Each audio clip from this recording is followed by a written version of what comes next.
ಇದು ಯಾವ್ದು ಕಿತ್ತೋಗಿರೋ ತೆಲುಗು ಫಿಲ್ಮ್ ನೋಡ್ಕೊಂಡು ಬಂದಿರುವಂಥ ಕಳಪೆಗಳು ಅಲ್ಲಿ ಏನೋ ಕೂತ್ಕೊಂಡು ಹಿಂಗೆ ಡೈಲಾಗ್ ಹೊಡೆಯೋದು ಇನ್ನೊಂದು ಅದೇನ್ರಿ ಅದು. ಸರ್ ಪ್ರದೀಪ್ ಈಶ್ವರ್ ಅವ್ರ ಹೇಳಿಕೆ ಗಮನಿಸಿದರೆ ಸರ್ ಕುಮಾರಸ್ವಾಮಿ ಬಗ್ಗೆ ಮಾತಾಡಿರುವಂಥದ್ದು ಸರ್. ಈ ಕೋಟೆ ಆಂಜನೇಯ ಸ್ವಾಮಿ ದೇವಸ್ಥಾನದ ಹತ್ರ ಇದ್ದೀನಿ. ಒಳ್ಳೆಯದು ನಾಡಪ್ರಭು ಕೆಂಪೇಗೌಡರ ಜಯಂತಿ ಆಚರಣೆ ಮಾಡ್ತಿದ್ದೀವಿ. ಒಳ್ಳೆಯವ್ರ ಬಗ್ಗೆ ಮಾತಾಡೋದು ಇವತ್ತು. ಆ ಬಗ್ಗೆ ಕೋರ್ಟ್ ವಿಚಾರ ನಿಮ್ಗೆ ಹೇಳಿದ್ದೀನಿ, ಹಾಗಾಗಿ ನೀವು ಮಾತಾಡ್ಕೋಬೇಡಿ.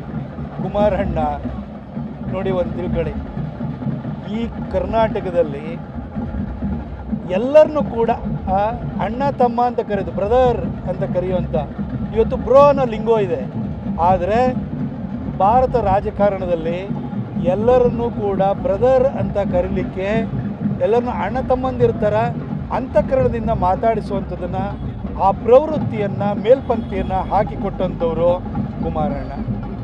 ಅವ್ರನ್ನ ಇವತ್ತೂ ಕೂಡ ಅವ್ರಿಗೆ ಬಂತು ಅಂದರೆ ಜನ ಯಾಕೆ ವಿಶ್ವಾಸ ಇಡ್ತಾರೆ ಅಂದರೆ, ಬಡ್ಡಿ ಮನ್ನಾ ಮಾಡಿದವ್ರವರು, ಸಾಲ ಮನ್ನಾ ಮಾಡಿದವ್ರವರು, ಈ ಲೇವಾದೇವಿಯವರ ಕಾಟವನ್ನು ಹೊಡೆಯಲಿಕ್ಕೆ ಅಂತ ಹೊರಟಂಥವ್ರು, ಸಾಕಷ್ಟು ಒಳ್ಳೆಯ ಕೆಲಸವನ್ನು ಮಾಡಿದವರು ಕುಮಾರಣ್ಣ.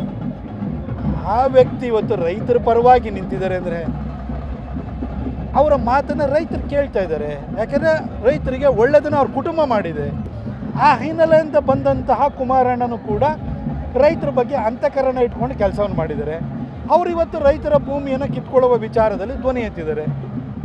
ಆ ವಿಚಾರಕ್ಕೆ ಸೀಮಿತವಾಗಿ ಮಾತನಾಡಬೇಕೇ ಹೊರತು ಯಾರೋ ಏನೇನೋ ಮಾತಾಡೋದು ಬಂದಿರ್ತಾರೆ. ಈ ಥರ ಒಂದೊಂದು ಸರಿ ಪರಿಸ್ಥಿತಿಯ ಶಿಶುಗಳು, ಅದೇ ರೀತಿಯಲ್ಲಿ ಈ ಗ್ಯಾರಂಟಿ ಸ್ಕೀಮ್ನಲ್ಲಿ ಬಂದಿರ್ತಾರೆ, ಹುಟ್ಟಿರ್ತವೆ ಒಂದೊಂದು, ಅವೆಲ್ಲ ಹಿಂಗೆ ಮಾತಾಡ್ತಿರ್ತವೆ. ಅವಕ್ಕೆ ಗೊತ್ತಿಲ್ಲ, ಇನ್ನು ಮುಂದಿಲ್ಲ ಗೊತ್ತಿಲ್ಲ.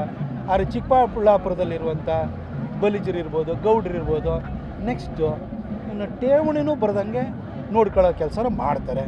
ಆದರೆ ನಾನು ಈ ಥರ ಸಾರ್ವಜನಿಕ ಜೀವನದಲ್ಲಿ 40 ವರ್ಷ 50 ವರ್ಷ ರಾಜಕೀಯ ಅನುಭವ ಹೊಂದಿರೋರನ್ನ ತುಚ್ಛವಾಗಿ ಏಕವಚನದಲ್ಲಿ ನಿಂದಿಸುವಂಥದ್ದು, ಅವರ ಏನು ಒಂದು ವಿಶ್ವಾಸಾರ್ಹತೆಯನ್ನು, ಅವರ ಕ್ರೆಡೆನ್ಷಿಯಲ್ಸನ್ನು ಪ್ರಶ್ನೆ ಮಾಡುವಂಥ ಕೆಲಸವನ್ನು ಯಾವುದೇ ಯುವ ರಾಜಕಾರಣಿಗಳು ಮಾಡೋಕ್ಕೆ ಹೋಗಬಾರ್ದು. ತಾರ್ಕಿಕವಾಗಿ ವಸ್ತುನಿಷ್ಠವಾಗಿ ಟೀಕೆ ಮಾಡೋದ್ರಲ್ಲಿ ಖಂಡಿತ ತಪ್ಪಿಲ್ಲ. ಆದರೆ ಇದು ಯಾವ್ದು ಕಿತ್ತೋಗಿರೋ ತೆಲುಗು ಫಿಲ್ಮ್ ನೋಡ್ಕೊಂಡು ಬಂದಿರುವಂಥ ಕಳಪೆಗಳು ಅಲ್ಲಿ ಏನೋ ಕೂತ್ಕೊಂಡು ಹಿಂಗೆ ಡೈಲಾಗ್ ಹೊಡೆಯೋದು ಇನ್ನೊಂದು ಅದೇನ್ರಿ ಅದು.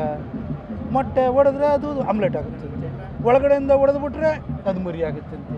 ಏನು ಶಾಲೆಗೆ ಹೋಗೋ ಮಕ್ಕಳಿರ್ತಾರಲ್ಲ ಇಲ್ಲಿ, ಇಂಥವ್ರ ಥರ ಮಾತಾಡೋರು. ಇವ್ರ ಮಾತನ್ನೆಲ್ಲ ದಯವಿಟ್ಟು ಮೀಡಿಯಾದ ಬಂಧುಗಳು ಕೂಡ ನಮಗೆ ಎಂಟರ್ಟೈನ್ಮೆಂಟ್ ಬೇಕು ಅಂದರೆ ಸಿಗ್ತಾರೆ. ಹಿಂದೆ ಒಬ್ಬ ಹರಿಶ್ಚಂದ್ರಗೌಡ ಅಂತ ಇದ್ದ, ಅವನಿಲ್ಲ ಇವತ್ತು. ಇನ್ಯಾರೋ ಇನ್ನೊಬ್ಬ ಬಂದಿದ್ದಾನೆ ಗಿರಾಕಿ, ಅವನ ಬಗ್ಗೆ ಕೇಳಕ್ಕೆ ಹೋಗ್ಬೇಕು.